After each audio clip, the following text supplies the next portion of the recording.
Toca algo sencillo, niña. Tal vez las mañanitas. El millonario se rió. Sus invitados se rieron. Hasta su hija grabó. Pero la hija de la sirvienta negra se sentó, tronó los nudillos y susurró, espero que les guste Chopin. Lo que pasó después, dejó a todos con la boca abierta. Si esta historia ya te hizo enojar, dale like y suscríbete ahora mismo, porque esto sigue pasando y el mundo necesita saberlo. El piano de cola brillaba bajo la luz del candelabro como un trofeo que ninguno había ganado.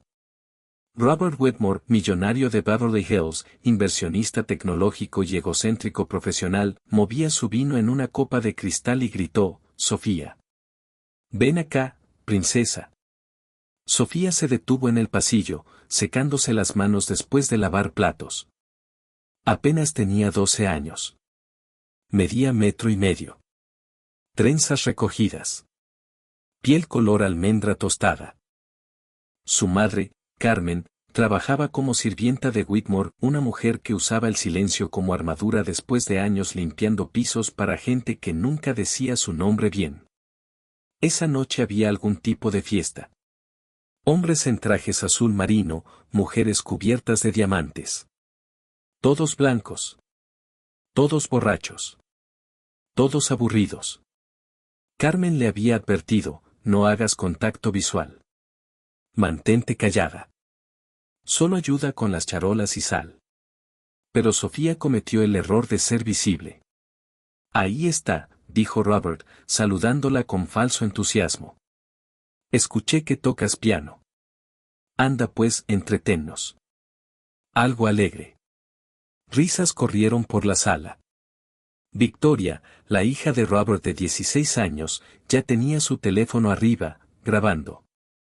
Papá, probablemente ni sabe leer música. Alguien murmuró, veamos qué talento parece el salario mínimo. Los dedos de Sofía temblaron. Sus ojos buscaron a su madre, quien estaba congelada en la puerta de la cocina, labios apretados, ojos aterrorizados. Carmen no se atrevía a decir nada. No en esta casa. No después de la última vez. Ándale pues, sonrió Robert. Danos un show. Toca, estrellita. Eso es lo que enseñan en las escuelas públicas, ¿verdad? El piano Steinway de cola estaba en la esquina como león enjaulado. Sofía caminó hacia él lentamente. Sabía exactamente qué era esto, una trampa disfrazada de juego. Un cuarto lleno de millonarios blancos esperando que una niña negra pobre se avergonzara. Y tal vez se habría quedado callada. Pero esa noche, algo dentro de ella se rompió. Se sentó en la banca, alzó la barbilla y tronó los nudillos lo suficientemente fuerte para que todos escucharan. Entonces miró a Robert directo a los ojos y dijo suavemente, espero que les guste Chopin. Y cuando sus dedos tocaron las teclas, todo el cuarto olvidó cómo respirar. La primera nota que tocó no fue fuerte, pero fue pura. Lo suficientemente clara para cortar directo a través de la risa barata que aún flotaba en el cuarto. Carmen casi deja caer la charola en su mano. Había escuchado a Sofía practicar cientos de veces, pero nunca así. No frente a nadie. No en este mundo de hombres en trajes que no creían que niños negros pobres tuvieran manos hechas para la grandeza. Robert se recargó en su sillón de cuero italiano, aún divertido. Bueno, al menos sabe dónde está el do central, se burló. Pero algo sobre la postura de Sofía llamó la atención de la doctora Patricia Williams, quien acababa de entrar por la puerta principal. Nadie la notó aún. Llegó temprano. Y estaba congelada por el sonido que salía del piano. Porque Patricia había pasado 40 años como crítica musical de Viena a Nueva York. Y lo que estaba escuchando no era juego de niños. Era Chopin. Tocado como si la niña hubiera sangrado cada compás. Esperen. Susurró Patricia. ¿Quién está tocando eso? Sofía no se inmutó. Sus manos flotaron sobre las teclas como si tuviera alas en lugar de dedos. Sin partitura. Sin dudas. Solo disciplina. Solo dolor. Solo años de mañanas silenciosas que nadie conocía. Los dedos de Carmen se apretaron al borde de la pared. Porque solo ella sabía lo que su hija había sacrificado para llegar aquí. Sin juguetes. Sin fiestas de cumpleaños. Sin infancia normal. Solo el piano roto en la parte trasera de la iglesia San Lucas, donde el padre Álvarez le abría las puertas a las 5 de la mañana cada mañana, mucho antes de que Beverly Hills despertara. No tenían dinero. Entonces Carmen gastaba sus últimos 20 pesos cada mes comprando partituras rotas de vendedores ambulantes, escondiéndolas detrás de botellas de cloro bajo el fregadero. En las noches, cuando los Whitmore dormían arriba, Sofía practicaba en silencio, sus dedos bailando sobre teclas imaginarias en la mesa de la cocina mientras Carmen susurraba teoría musical a la luz de velas. Robert no sabía nada de eso. Solo tomaba su vino, esperando la broma. Pero entonces la mano derecha de Sofía se deslizó en una corrida rápida, compleja, precisa. El tipo de frase que solo un artista entrenado podía ejecutar. El cuarto se quedó callado. Hasta Victoria paró de grabar. Los ojos de Carmen se llenaron de lágrimas. Los invitados intercambiaron miradas confundidas. Algunos voltearon. Porque esto no se suponía que fuera hermoso. Esto no se suponía que los hiciera sentir algo. Y sin embargo, lo hizo. Hasta Robert paró de mover su vino. Por primera vez esa noche, se veía inseguro. Esa niñita se suponía que fuera una broma. Pero estaba robándose el cuarto. Nota por nota. Sofía no paró. Sus manos fluyeron sobre el Steinway como si pertenecieran ahí. Su espalda derecha. Su cara calmada. Pero sus ojos, afilados, enfocados, contaban una historia diferente. El cuarto, antes lleno de susurros arrogantes y bromas crueles, ahora estaba en silencio total. Margaret Steinberg, esposa del magnate petrolero Alan Steinberg, se inclinó ligeramente hacia adelante. Su pulsera de diamante sonó contra su copa de vino, pero ni se dio cuenta. ¿Qué está tocando?, susurró. Nadie contestó. Ni siquiera Robert. Porque hasta él no tenía idea.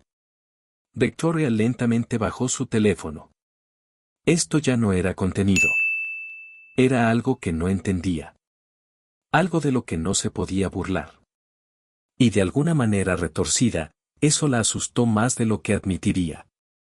Carmen se quedó congelada en la puerta de la cocina. Cada nota la reconocía. Cada pausa. Cada respiración. Cada cambio de tempo. Ella le había enseñado esta pieza a Sofía. Susurrado sus patrones en medio de la noche. Escrito notas de práctica en servilletas. Escondido CDs clásicos bajo su cama. Y cuando Sofía finalmente tocó la composición completa de memoria, Carmen lloró quietamente sobre el fregadero para que nadie escuchara. Porque en este país, su brillantez no tenía valor a menos que usara traje. Sofía continuó.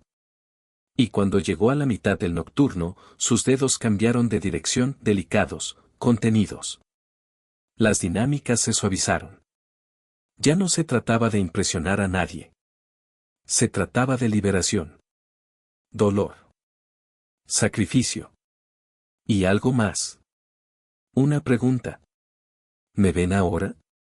La doctora Patricia Williams finalmente entró al cuarto, aún sin ser notada. Sus ojos se fijaron en la niña del piano, atónita, con la respiración cortada. Conocía el talento. Lo había escuchado en continentes. Pero esto era algo más. Esto era una tormenta envuelta en silencio.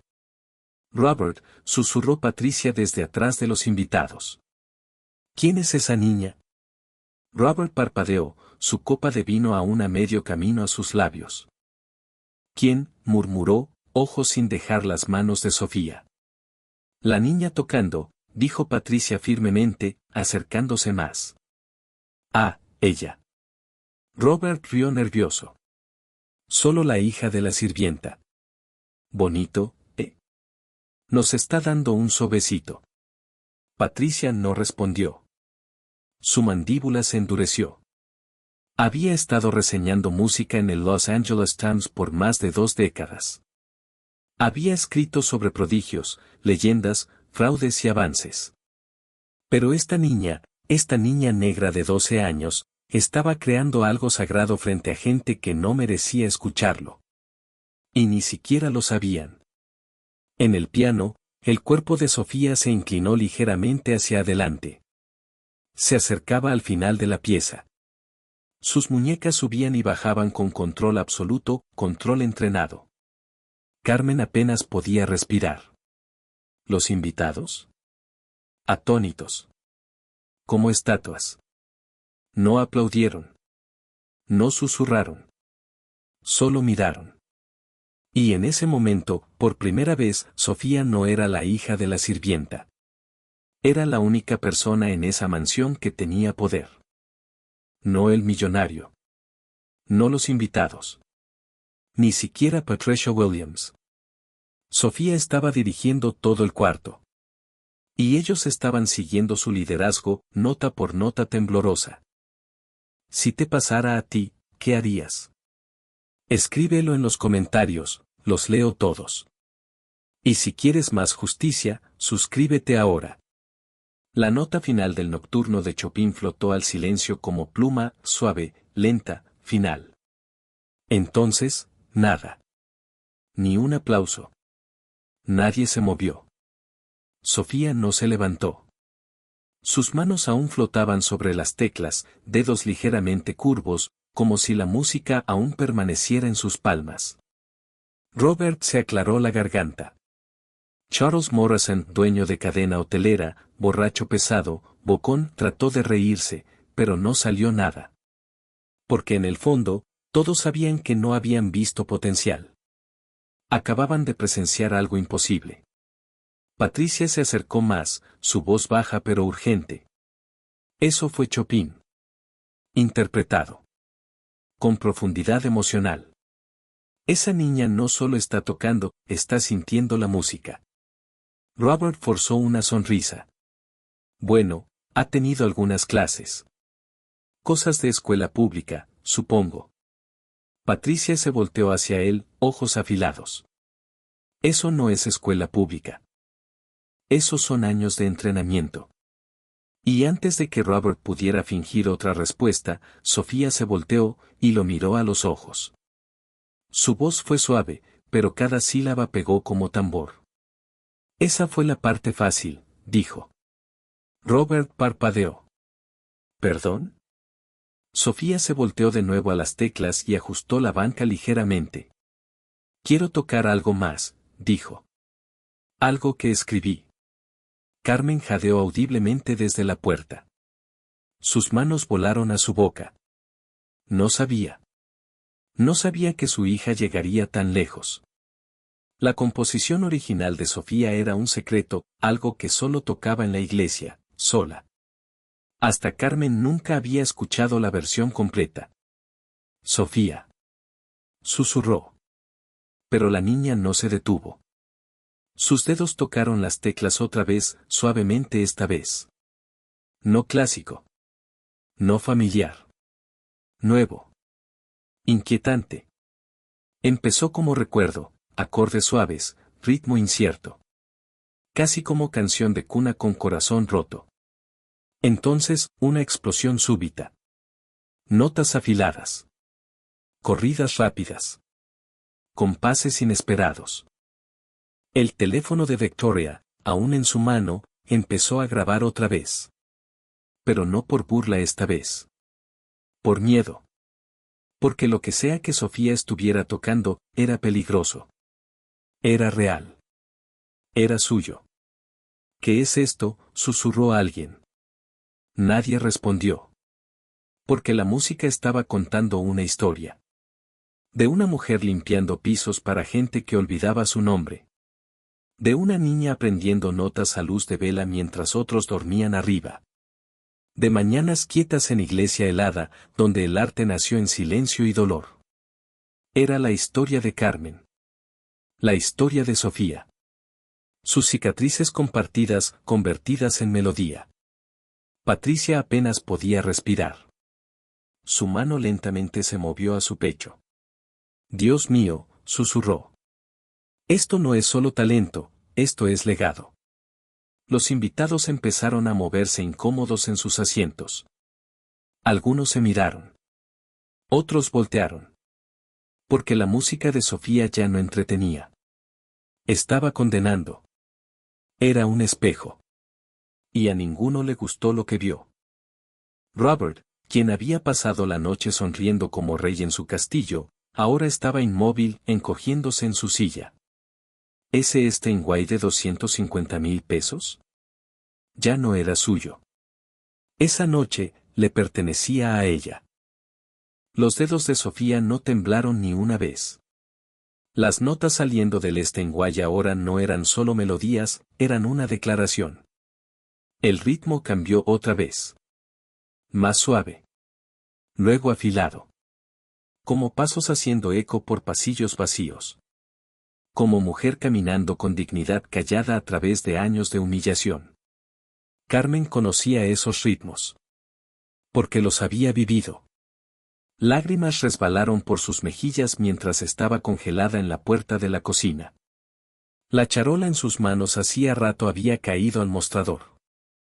Esta era el alma de su hija. Expuesta. En un cuarto que nunca los había visto como humanos. Patricia entró completamente al cuarto ahora. Sus tacones sonaron suavemente en el piso de madera mientras caminaba más cerca. Cada invitado volteó. Su presencia significaba algo. Porque Patricia Williams no era cualquier invitada, era una de las críticas musicales más respetadas de Los Ángeles. Columnista que podía hacer o destruir carreras con una sola oración. Y ahora mismo, se veía. Sin aliento. ¿Quién le enseñó?, preguntó Patricia otra vez, voz baja pero firme. Robert rió incómodo. Bueno, ya sabes cómo son los niños, agarran las cosas. Pero Patricia ya no lo miraba. Sus ojos habían encontrado a Carmen. La sirvienta. La mujer escondida a plena vista. Su cara marcada con lágrimas silenciosas. El reconocimiento pegó a Patricia como rayo. Dio un paso más cerca. Carmen. Morales, dijo lentamente. Carmen se encogió. Sus ojos se abrieron. Los invitados se veían confundidos. Victoria frunció el ceño. Robert parpadeó. Espera, ¿qué está pasando? Patricia se volteó bruscamente hacia él. Robert, has tenido a Carmen Morales limpiando tus pisos por 15 años. ¿Y ni sabías quién era? Robert se enderezó. ¿Quién es ella? Patricia lo miró como si acabara de confesar un crimen. Era primera violinista de la Orquesta Sinfónica de Medellín. Ganadora del Premio Latino de Excelencia Musical. Una de las mejores músicas clásicas de Sudamérica. Jadeos corrieron por el cuarto. Victoria dejó caer su teléfono. Robert se veía como si el suelo hubiera desaparecido bajo él. Estás bromeando, dijo. No bromeo, respondió Patricia fríamente. Desapareció del mundo musical hace 15 años. Nadie sabía por qué. Y aquí está, criando un prodigio en tu casa mientras friega tus baños.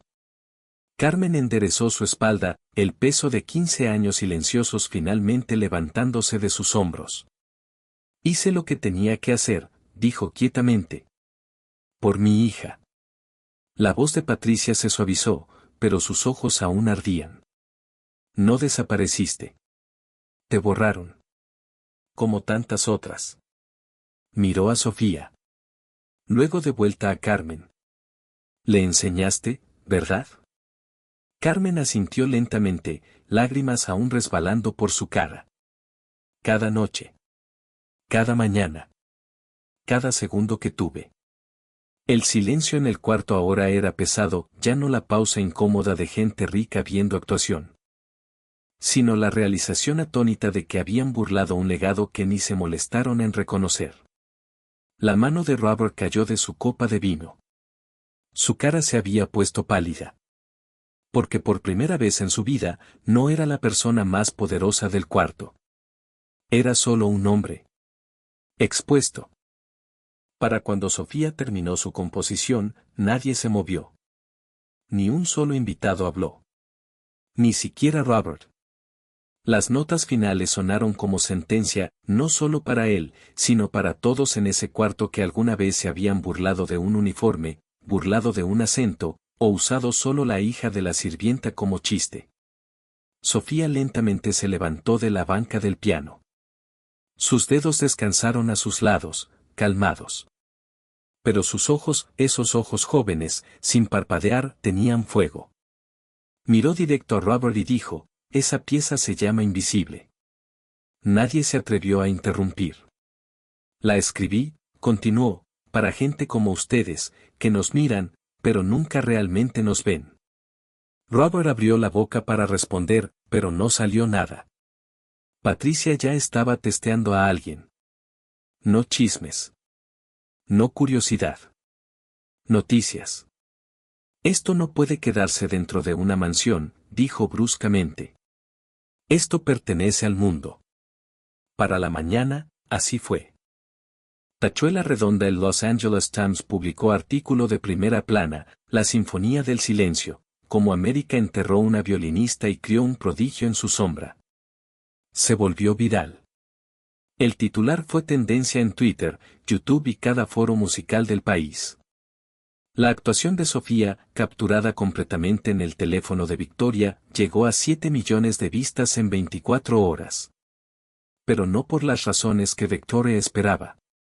Su video mostró la preparación burlona, la risa arrogante, el momento que Sofía se sentó y la actuación completa que silenció a la élite. Cada sonrisa cruel estaba ahí. Cada palabra. Cada cara. Especialmente la de Robert. Un hombre que sin saberlo había convertido su fiesta en desgracia nacional. Patrocinadores se retiraron de sus compañías. 2 miembros del consejo renunciaron. Su esposa pidió el divorcio. Y su propia hija, quien grabó por burla, fue admitida a clínica privada en Napa, citando colapso emocional por rechazo público. No siguió simpatía. Los comentarios fueron despiadados. Se burló de un genio y grabó su propia caída. El privilegio se ve muy callado cuando el talento entra. La hija de esa sirvienta acaba de sacar a la élite americana del escenario. Mientras tanto, Carmen recibió email de la Orquesta Sinfónica de Los Ángeles. Sería un honor si te unieras a nosotros como directora asistente esta temporada. ¿Y Sofía? El Instituto Curtis de Música, uno de los conservatorios más élite del mundo, le ofreció beca completa, incluyendo vivienda, gastos de vida y mentoría de facultad reconocida mundialmente. 3 disqueras diferentes compitieron por derechos de su primera pieza original, Invisible. Y no solo para lanzarla. Para estudiarla. Para archivarla. Para reconocer, finalmente, el tipo de brillantez que alguna vez fregó pisos para los ricos. En conferencia de prensa días después, cuando preguntaron cómo se sentía ir de hija de sirvienta a ícono nacional, Sofía dijo simplemente, siempre he sido la misma persona. Solo que ahora finalmente están escuchando. 6 meses después. Las luces se atenuaron dentro del Walt Disney Concert Hall en Los Ángeles. La multitud estaba llena. Críticos, académicos, estudiantes, miembros de orquesta y familias llenaron cada asiento y por una vez, no estaban aquí para alabar lo usual. Estaban aquí para presenciar historia. Una niña negra de cuartos de sirvienta. Y la mujer que le enseñó todo desde atrás de un trapeador. Carmen estaba tras bastidores en abrigo negro de directora, enderezando los puños con manos firmes. Sin temblar esta vez. Sin encogerse. Sin pedir espacio. Salió con la gracia de mujer que había estado conteniendo la respiración por 15 años, y finalmente exhaló. Cuando levantó su batuta y enfrentó la orquesta, el aplauso fue ensordecedor. Pero no llegó al pico, hasta que el reflector pegó al centro del escenario. Y Sofía entró. 12 años. Calmada. Enfocada. Vestida de negro elegante. Sin adornos. Sin exceso. Solo poder. Se sentó en un Steinway nuevo, suyo. No prestado. No burlado. No asignado como truco. Comprado. Con el dinero de su primer contrato discográfico. Cuando puso sus dedos en las teclas, el mundo se inclinó. No tocó Chopin. Tocó Invisible. Su propia creación. Y esta vez, no fue frente a millonarios borrachos con champán. Fue frente a la nación. La actuación recaudó 2 millones de pesos esa noche, todo donado para fondear programas de educación musical para jóvenes negros y latinos desatendidos en Estados Unidos. Carmen y Sofía no solo reescribieron su historia. Empezaron a construir nuevas para otros. Mientras tanto, en la fila de atrás, en el único asiento que ahora podía pagar, Robert Wedmore se sentó en silencio. No aplaudió. No porque no estuviera conmovido, sino porque no había nada más que decir. Su castigo real no había sido perder su compañía, su reputación, o hasta su riqueza. Fue sentarse ahí, en las sombras, viendo a una niña que trató de humillar ser celebrada por el mundo. Y sabiendo. Él había sido invisible todo el tiempo. La cámara cortó a Victoria, viendo desde casa en reclusión, su viejo video aún tendencia bajo el hashtag #niña equivocada, pero Sofía nunca volteó hacia ellos. Sus ojos se quedaron adelante. Sus manos en las teclas. Su madre frente a ella, dirigiendo el legado que construyeron de la nada. Cuando la nota final de Invisible hizo eco por la sala de conciertos, nadie se movió. Ni siquiera el aire. Entonces vino la ovación de pie. Más larga que cualquiera en memoria reciente. No por lástima. No por sorpresa. Sino por verdad. Porque por primera vez, el mundo no solo vio una sirvienta y su hija. Vieron artistas. Líderes. Leyendas. Si crees que esto no debe repetirse, compártelo ya. Y a mi gente en Estados Unidos, Reino Unido y Canadá, su voz es poder. Úsenla.